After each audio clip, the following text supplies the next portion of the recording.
The badge reader blinked red twice, then locked, and Marcus Whitfield stood frozen in the lobby of Halcyon Robotics, holding a coffee that was already going cold, waiting for someone to tell him this was a mistake. It wasn't a mistake. 12 years he had walked through those glass doors before 6 in the morning. Long before the espresso machines were even turned on. Long before the junior engineers rolled in with their noise-canceling headphones and their energy drinks. 12 years he had sat in that same corner office on the 4th floor, the one with the flickering light nobody ever fixed. Building the technology that would eventually make Halcyon Robotics one of the most valuable companies on the West Coast. And now, on a gray Tuesday morning in March, his badge no longer worked. And a security guard he didn't recognize was walking toward him with an apologetic look on his face. "Sir, I need you to come with me," the guard said quietly. "HR is waiting."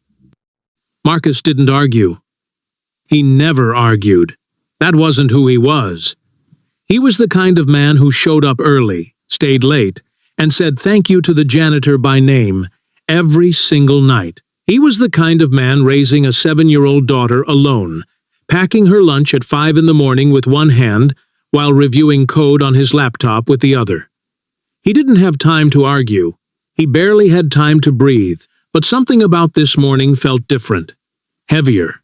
Like the air itself knew something he didn't. He followed the guard down the hallway, past the wall of framed magazine covers featuring Halcyon's meteoric rise, past the photo of the company's late founder, Richard Ashworth, shaking hands with a senator, and finally into a small glass conference room where a woman he had spoken to, maybe twice in his life, was already sitting.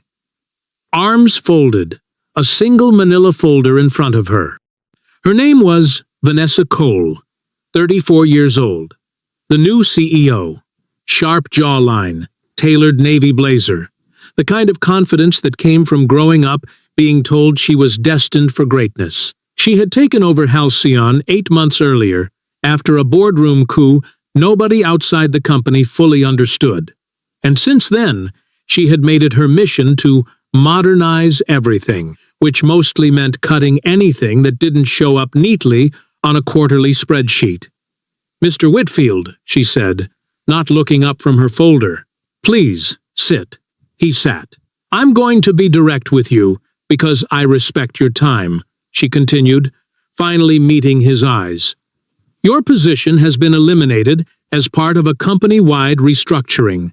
Today will be your last day." Marcus felt the words land somewhere in his chest before his mind even caught up with them. "I'm sorry, restructuring," he repeated, slowly. "I run the propulsion systems division. I built the propulsion systems division." "And I appreciate your contributions," Vanessa said, her tone practiced, rehearsed, the kind of sentence that had clearly been said to a dozen other people that same week. "But going forward, we're consolidating engineering under a leaner structure. Legal will reach out about your severance package." He almost laughed. Not because it was funny, but because there was nothing else his body knew how to do with that much disbelief at once. "3 weeks ago I asked you for a flexible schedule," he said quietly. "My daughter has a doctor's appointment on Thursdays. That's it. That's the whole request." Something flickered across Vanessa's face. Something close to irritation. Like she didn't appreciate being reminded of a conversation that hadn't gone the way she'd wanted. "This isn't about that, Mr. Whitfield. Isn't it?" "Security will walk you to your desk to collect personal items," she said, standing, ending the conversation the way people end conversations when they've already decided they've won. "I wish you the best." And just like that, 12 years were folded into a cardboard box and a 15-minute walk to the parking lot. What Vanessa Cole didn't know, what almost nobody outside of legal knew, was that she had just made the single most catastrophic decision of her career. And she wouldn't understand the size of that mistake for another 11 days. Marcus drove home that afternoon in silence. He picked up his daughter, Lily, from school, and when she asked why he was home so early, he told her he had a half day. She believed him, because 7-year-olds believe the people who love them. And that night, he sat at the kitchen table long after she had fallen asleep, staring at a laptop screen, wondering how he was going to explain to a little girl that her father, the man who built robots for a living, the man she bragged about at show and tell, no longer had anywhere to go in the morning. He didn't sleep much that night, but he had no idea that 11 floors above a downtown office building, a different kind of storm was already forming. It started with a phone call. Halcyon Robotics was 8 days away from finalizing a $2 billion acquisition deal with a European aerospace conglomerate called Berlin Dynamics. The deal had been 18 months in the making. It was the deal that would define Vanessa Cole's legacy as CEO. The deal that would prove to the board, to the press, to her late father's old business partners who never thought a woman that young could run a company this size, that she belonged in that chair. And it was the deal that fell apart in exactly 40 minutes. "There's a problem," said Halcyon's general counsel, a nervous man named Peter Doyle, as he burst into Vanessa's office without knocking. "A big one. I don't have time for big problems, Peter. I have a signing ceremony in 8 days. That's the problem." He set a thick binder on her desk, with hands that were visibly shaking. Berlin Dynamics' legal team did a deep patent audit before wiring the funds. Standard procedure. And they found something. Found what? Every single core patent behind the propulsion and stabilization technology, the entire foundation of what makes our product line valuable, lists one inventor. One name, sole inventor, on all 41 filings. Vanessa's stomach dropped before he even said it, because some part of her already knew. "Marcus Whitfield," Peter said. The silence in that office lasted almost 10 full seconds. "That's impossible," Vanessa finally said. "The patents belong to the company. Every employee signs an invention assignment agreement. That's standard." "It should be standard," Peter said, flipping open the binder with trembling fingers. "Except Marcus never signed the updated 2019 assignment agreement." Legal never followed up, because, frankly, nobody thought it mattered. He wasn't executive level. Nobody was watching him. He just kept filing patents under an older agreement that your father personally negotiated with him back when the company was 11 people in a warehouse. What did that agreement say? Peter turned the binder toward her and pointed to a single paragraph that would end up haunting Vanessa Cole for the rest of her career. It says that as long as Marcus Whitfield remains a good-faith employee of Halcyon Robotics, the company retains an exclusive license to use his inventions. But if he is ever terminated without documented cause, all licensing rights revert to him personally, along with retroactive royalty ownership on any patent filed under his name. Vanessa stared at the paragraph like it might rearrange itself if she looked hard enough. "He wasn't terminated without cause," she said. "It was a restructuring."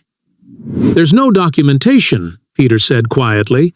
"No performance review flags. No disciplinary record. 12 years, and the man doesn't have a single write-up in his file.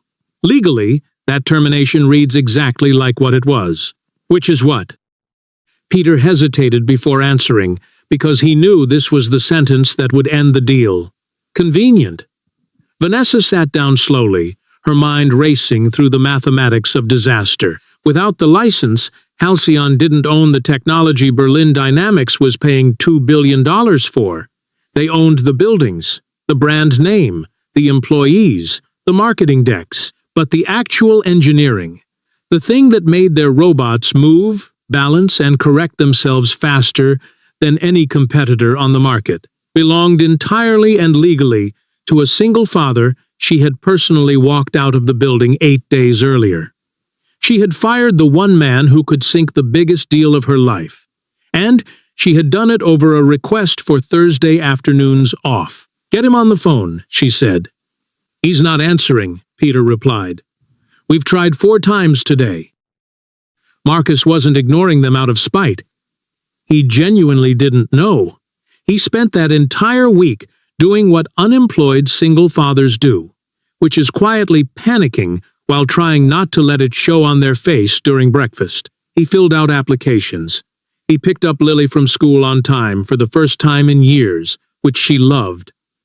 And he hated how much he loved seeing her happy about it, because it reminded him how much of her childhood he'd been trading for deadlines that ultimately meant nothing to the people who set them. It was Thursday evening, 6 days after he'd been let go, when a black car pulled into his driveway and Vanessa Cole stepped out of it, wearing an expression he had never once seen on her face during their entire professional relationship.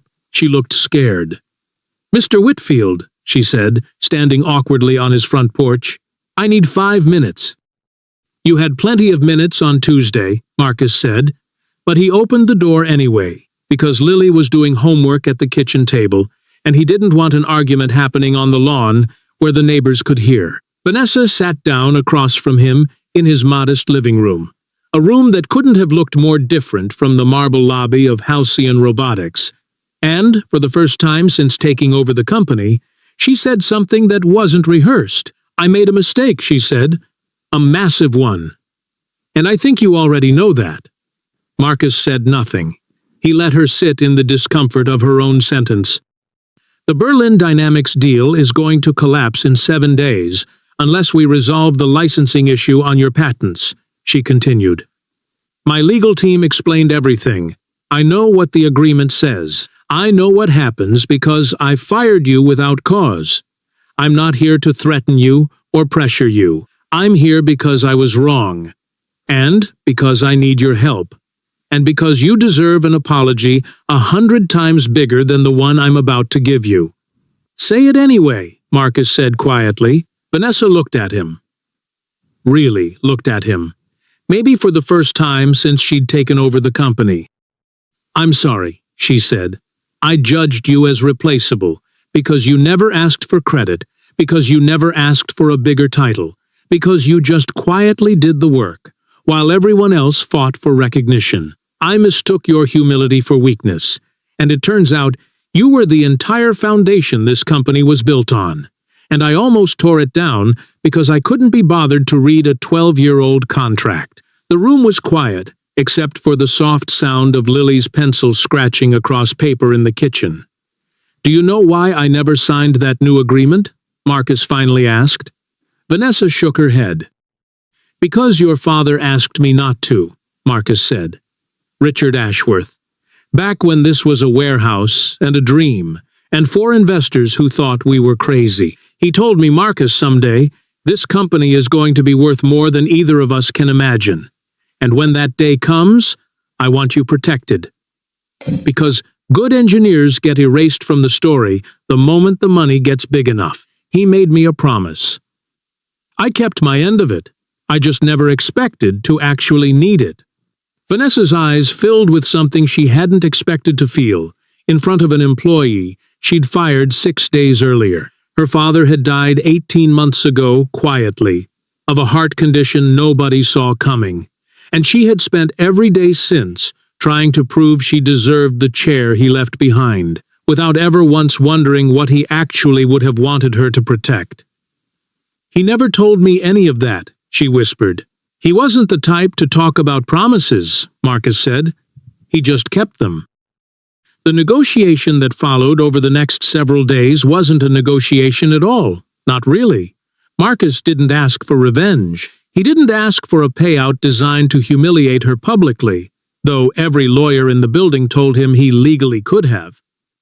Instead, he asked for 3 things. Reinstatement, not as a senior engineer buried in a corner office, but as chief technology officer, with a permanent seat on the executive board. A formal, written, flexible work policy for every parent at Halcyon Robotics. Not just for him, and full public credit. Finally, after 12 years, on every patent presentation the company had ever quietly used his work to build, without ever putting his face next to it. Vanessa agreed to all 3 within the hour. The Berlin Dynamics deal closed on schedule 7 days later. And this time, when the signing photos were taken, Marcus Whitfield stood in the front row, not hidden behind a curtain of executives who had built careers on top of a foundation he poured with his own 2 hands. 6 months later, Halcyon Robotics released a mandatory diversity and family policy that made national headlines, one that guaranteed flexible scheduling protections for every working parent in the company, a policy employees quietly started calling the Whitfield Clause. Vanessa never corrected them. As for Vanessa and Marcus, what began as a boardroom disaster, slowly, carefully, over long working dinners and late nights reviewing prototypes, became something neither of them expected. Not a whirlwind romance built on billionaire fantasy, but something quieter and more honest, built on 2 people who had both spent years proving themselves to rooms that never fully saw them. She learned to ask questions before making decisions. He learned that being seen wasn't the same thing as being arrogant, and Lily, who once thought her father simply made robots, eventually stood on a stage at Halcyon's 10th anniversary gala, watching him accept an award for innovation with his name, his actual name. Finally, in lights above the podium, she turned to Vanessa, who was standing beside her, and asked the kind of question only a child could ask with that much certainty. "Is my dad famous now?" Vanessa smiled, kneeling down to her level. "Sweetheart," she said, "he always was. The rest of us just weren't paying attention."